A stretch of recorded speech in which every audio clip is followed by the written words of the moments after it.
Que, aliás, a gente foi lá no... Onde ficava, né, mesmo o... Que a gente foi lá em Recife. No Quilombo? Em Palmares? Isso! Que é um passeio que super vale a pena fazer. Eu achei bem emocionante. É mesmo.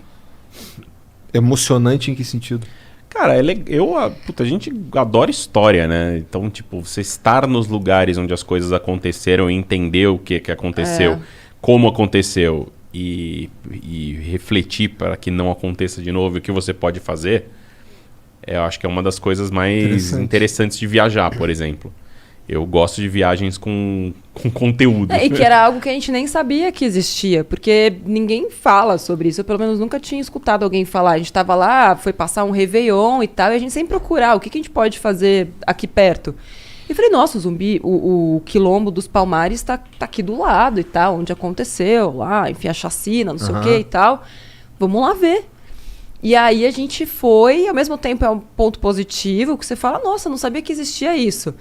E é bem estruturado, né? E é bem estruturado, asfaltaram, colocaram lá uns bloquetes e tal, enfim. E aí falaram pra gente, olha, a gente recebe pouquíssimas visitas, recebia pelo menos até então, porque era um caminho de terra, enfim, as pessoas iam um pouco longe, né, da cidade, lá de Recife.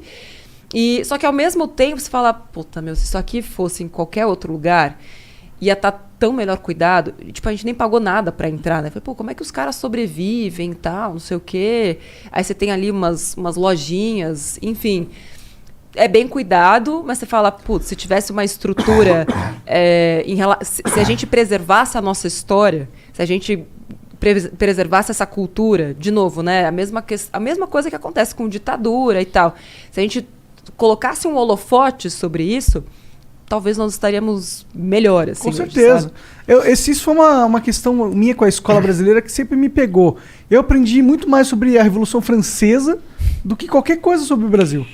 Napoleão, tive que fazer biografia dele, mas nunca tive que fazer biografia de um presidente foda do passado, tá ligado? Talvez a gente nunca tivesse tido um, sei lá. Mas, sei lá, eu acho que a história realmente do Brasil é totalmente menosprezada pelos brasileiros, ou pelo menos...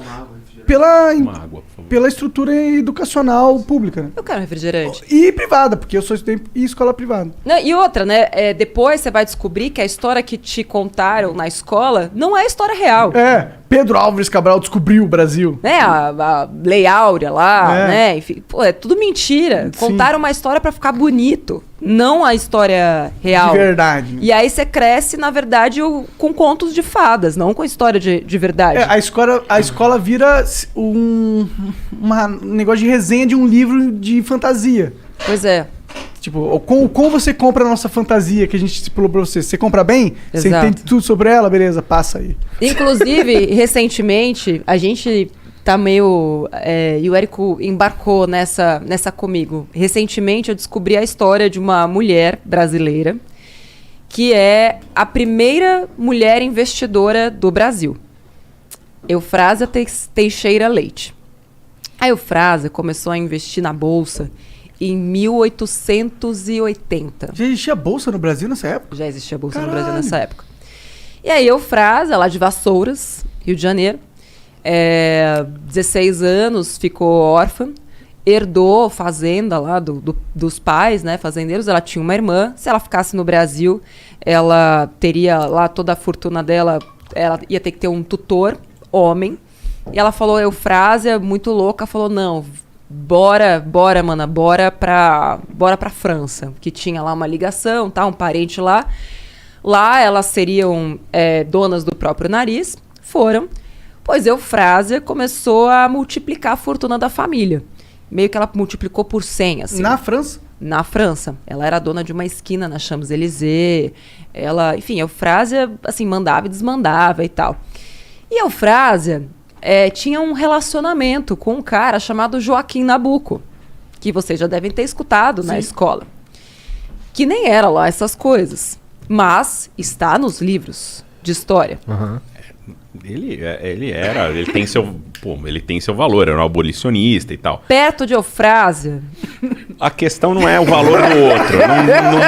Não rebaixa o cara para subir a moça. Tudo bem, ok. Mas o que me revolta dessa história é que Eufrásia não estava nos livros de história.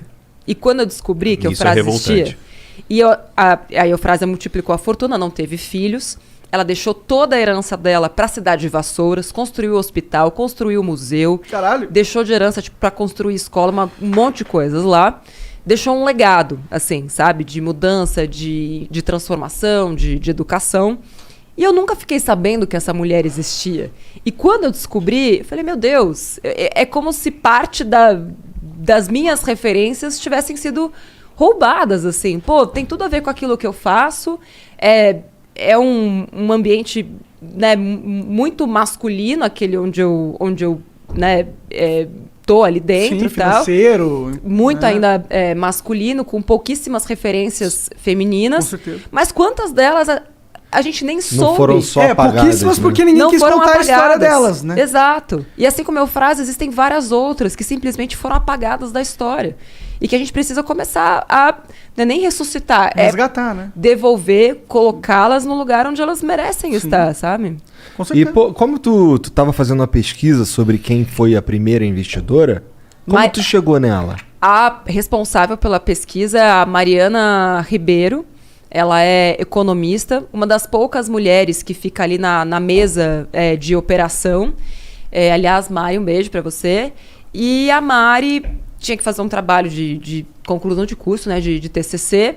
Começou a pesquisar e descobriu a Eufrásia. A Mari é uma baita de uma obcecada, assim. E aí ela começou a fazer as pesquisas, descobriu a Eufrásia, e ela começou a pesquisar, e aí ela passou por todos os países. A Eufrásia tinha nota de corretagem em 5 continentes diferentes. Caralho. Pra vocês terem uma ideia. Numa época que era tudo feito por carta. Por carta. Se a gente pegasse o patrimônio da Eurásia naquela época. Da Eufrásia? Eufrásia, desculpa, Eurásia é outra porra. Putz, dá algumas toneladas de ouro. Era em ouro, né? Tipo, ela era uma bilionária da época. Era a bilionária da época. Ela tinha fortuna equivalente à fortuna do...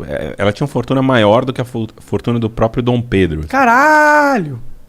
A frase é foda. E os caras só Nossa, puseram ela ela é na muito história. foda. É interessante Como porque... é que some com uma pessoa dessa na história? Ah, não sumiu hoje, tá falando É só sobre você ela? não contar a história, né? É só você não contar, né? A história... Porra. É só você não contar. Então, tipo, ela morre, ela não deixa herdeiros. Todo mundo ali de Vassouras sabe quem foi, porque tem a estátua dela, o hospital tem o nome dela e tal. Sim. Mas é aquilo. A influência dela se restringe a essa pequena região, porque a história do namorado dela, do cara que era o namorado, que era o Joaquim Nabuco, ela é mais contada. E ela continua sendo contada, porque, enfim, é mais fácil você ter heróis masculinos. O que é triste, mais triste dessa história é, assim, uma pessoa que poderia ter sido a heroína de infância da Natália. Poderia ter sido Nossa, nem me fala que dá vontade até de chorar. poderia ter sido sua inspiração, como, porra, eu tive tantas inspirações. Pô, minha maior inspiração era Mafalda. Tipo, era a única personagem que eu conseguia ter qualquer tipo de conexão, porque eu não me conectava com princesa. Foda-se as princesas, sabe? Pô, a Mafalda era a minha maior heroína de infância. Eu vejo, tipo, quando eu descobri que o Kino morreu, eu quis morrer também junto, assim, Entendi. sabe? E poderia ter sido Eufrásia de fato, estudar na escola essa porra. Mas a gente vai fazer isso. A frase estará nos livros.